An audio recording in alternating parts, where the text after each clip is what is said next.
आपको कब्ज़ होता है, आपका पेट अच्छे से साफ़ नहीं होता, कभी आपको लूज मोशन हो जाते हैं, ब्लोटिंग लगता है, इंडाइजेशन लगता है, डिहाइड्रेशन होता है और आपका वेट नहीं बढ़ता है और आप कमज़ोरी महसूस करते हैं, तो फिर आपको आईबीएस हो सकता है और आईबीएस आपका कॉन्स्टिपेशन टाइप हो सकता है। आईबीएस सी और आईबीएस एल और डी ये बहुत ही कॉमन सी चीज़ें हैं जो आप सुनते होंगे। लेकिन आईबीएस में कब्ज़ का होना बहुत फ्रीक्वेंट तो नहीं होता, लेकिन कुछ पेशेंट को देखा जाता है कि आईबीएस में कब्ज़ हो जाता है। तो कब्ज़ होने के पीछे क्या कारण होते हैं और उसको हम कैसे मैनेज करें, कैसे समझें, इस वीडियो में हम पूरा डिटेल बात करेंगे। तो चैनल को सब्सक्राइब करिए, आइकन बेल हिट करिए, अपने फ्रेंड के साथ शेयर करिए और मैसेज से आपका जो भी फीडबैक है वो हमें दीजिए। वो हमारे लिए एक मोटिवेशन है, एक ब्लेसिंग्स है। तो सबसे पहली बात यह है कि देखो, आईबीएस में यदि आपको कॉन्स्टिपेशन आ रहा है लगातार, तो ये आप समझ लीजिए कि आपकी स्लीप डिस्टर्ब है, आपको स्ट्रेस है, आप खाना पीना जो है वो आपका गड़बड़ है और आपके फूड के अंदर बहुत ज़्यादा आइदर प्रोटीन है या फैट है। क्योंकि बेसिक बात आपको ये समझनी होगी कि हमने नेचर ने जो हमें फूड दिया है, नेचर का जो फूड है वो एक कॉम्बिनेशन के रूप में है, एक राइट कॉम्बिनेशन के रूप में है। इस कारण जो नेचुरल फूड होते हैं उसको गट के लिए डाइजेस्ट करना इजी होता है, क्योंकि नेचर का जो भी फूड है उसमें protein, fat, minerals, fibres, prebiotic, probiotics और डाइजेस्टिव प्रॉपर्टीज़ के साथ वो होता है। लेकिन जो हमारा डिब्बे बंद फूड है, पैक्ड फूड है, पाउडर फॉर्म ऑफ फूड है या टैबलेट के रूप में जो चीज़ें होती हैं, उसके अंदर एक राइट रेशियो नहीं होता और उसको डाइजेस्ट करना पेट के लिए, गट के लिए काफ़ी मुश्किल होता है।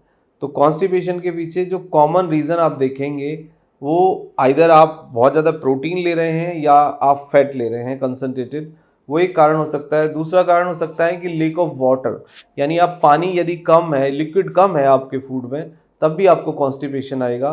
रेगुलरली यदि फाइबर, प्री एंड प्रोबायोटिक्स यदि आपको नहीं मिल रहे हैं तो भी आपको कॉन्स्टिपेशन आएगा। और यदि आपके इंटरनल लेवल पे आपका सलेवा, यानी जब आप खाना खाते हैं, जब आप खाने को च्यू करते हैं तो आपका सलेवरी ग्लैंड से सलेवा सिक्रीट होता है, यदि सलेवा कम सिक्रीट हो रहा है तो भी आपको कॉन्स्टिपेशन होगा। और जो इंटरनल लेवल पे आपका पेनक्रियाटिक जूस है और जो एंजाइम्स हैं, यदि वो भी कम सिक्रीट हो रहे हैं तब भी आपको आईबीएस में कॉन्स्टिपेशन होगा।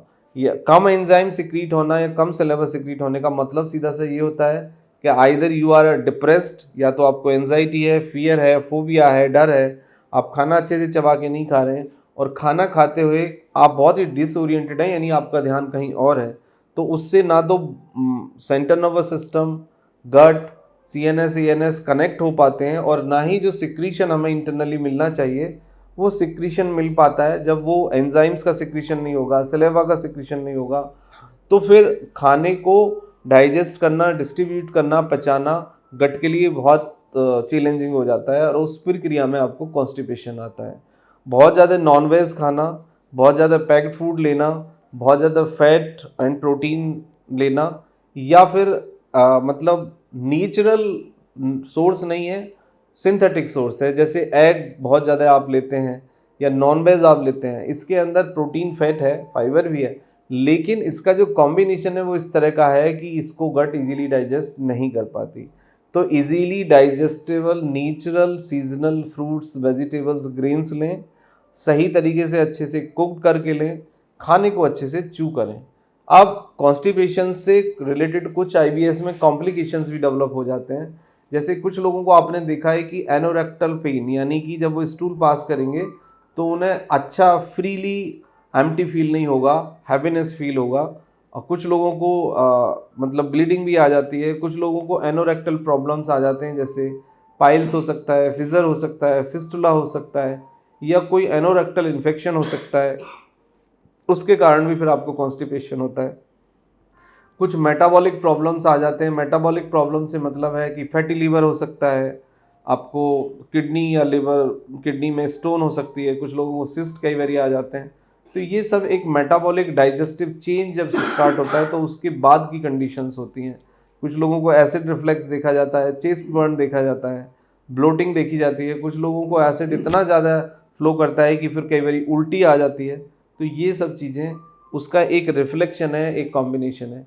ट्रीटमेंट में सबसे पहली आवश्यकता है right fibre, right pre and probiotic वो नेचुरल सोर्स से हो तो वो बहुत बढ़िया है, लेकिन नेचुरल सोर्स से सफिशिएंट नहीं मिल रहा है तो आप नेचुरल कैप्सूल्स या पाउडर के रूप में भी प्रीबायोटिक, प्रोबायोटिक एंड फाइबर ले सकते हैं। यदि आपको कॉन्स्टिपेशन है तो फाइबर के रूप में आप इसबगोल ले सकते हैं, ओट्स मील खा सकते हैं, पोहा खा सकते हैं, खिचड़ी खा सकते हैं, दलिया खा सकते हैं। लिक्विड बढ़ाइए और आप सब्जियां बढ़ाइए, प्लस आप हरी अच्छी क्वालिटी की रेड ग्रीन चटनी खाइए कर्ड वाली, तो उससे भी आपको डाइजेशन प्रमोट होगा।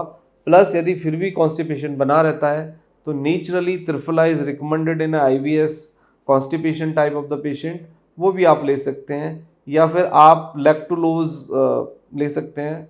बट बेटर कि कोई भी कब्ज़ की दवाई या कोई भी मेडिसिन वो किसी भी सोर्स से हो तो better to consult with the physician first, उसके बाद ही उसको आप कंज्यूम करें। बट IBS कॉन्स्टिपेशन को इजीली मैनेज किया जा सकता है with a lifestyle change. आप फूड चेंज करिए, पूरी नींद लीजिए, अच्छे से पानी पीजिए, अच्छे से सब्जी खाइए और पपीता और सेब शामिल करिए।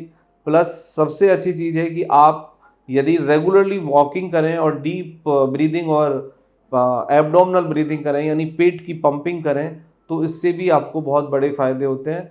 But you have to change a lifestyle change, आपको इमीडिएटली लाना होगा, उससे ही फिर आपको IBS में परमानेंट आपको रिलीफ मिलेगा। Thank you very much and take care yourself.